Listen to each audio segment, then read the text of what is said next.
आइए दोस्तों, आपने ये क्वेश्चन देखा होगा। देखो ये क्वेश्चन आपका पूछा गया है एमपी अबकारी 2025 में। अभी जो अबकारी एग्जाम हुआ था ना, इसी में पूछा गया। क्या बोला गया था? एक आदमी ने एक वस्तु को खरीदा और 10% लाभ पर बेच दिया। यदि उसने 20% कम में वस्तु खरीदी होती और इसे 1000 रुपये अधिक में बेची होती तो इसे 40% का लाभ होता।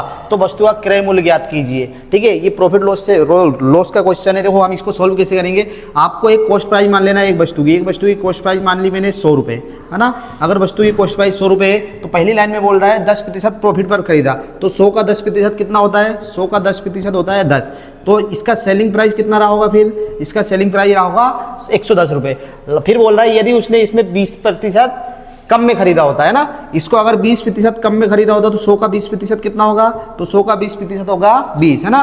तो दूसरी बार इसको कितने में खरीदने का बोल रहा है वो? 20% कम मतलब 80 में खरीदा होता है ना। आगे बोल रहा है इसे 1000 रुपये अधिक में बेची होती तो इसे 40% का लाभ होता। अगर 80 रुपये की चीज को 40% लाभ पे बेचना चाहेगा तो कितने में बेचेगा? तो देखो 80 का 40% आप निकालोगे तो 80 का 40% होगा 8 चुका 32 रुपये अधिक में बेचता तो 80 में 32 जोड़ोगे आप कितना आएगा? 112। ठीक है, अगर पहले कॉस्ट प्राइस 100 होता तो 110 में बेची होती। 80 कॉस्ट प्राइस है तो कितने में बेच रहा है? 112 में। अब पहले 110 में बिक रही थी, अब कितने में बिक रही है? 112 में। तो कितने रुपए ज्यादा मिल रहे हैं यहाँ पे? तो आप बोलोगे सर 2 रुपए, लेकिन क्वेश्चन में कितना बोला है? 1000 रुपये अधिक में बेचा होता। ठीक है, तो 1 यूनिट का मान कितना है? 1000। 1 यूनिट का मान 1000 है। 2 से ये कितना गुना ज्यादा है? तो आप बोलोगे 500 गुना ज्यादा। ठीक है, आपसे पूछा गया था कॉस्ट प्राइस बताइए, कॉस्ट प्राइस आपने कितना मान के रखा है? 100। तो 100 भी कितना गुना ज्यादा हो जाएगा? 500 गुना। अगर 100 500 गुना ज्यादा हो जाएगा तो क्या आएगा भाई इसका आंसर? इसका आंसर बनेगा 50,000 रुपये। कितना आंसर बनेगा? 50,000 रुपये। कौन सा ऑप्शन है आपका?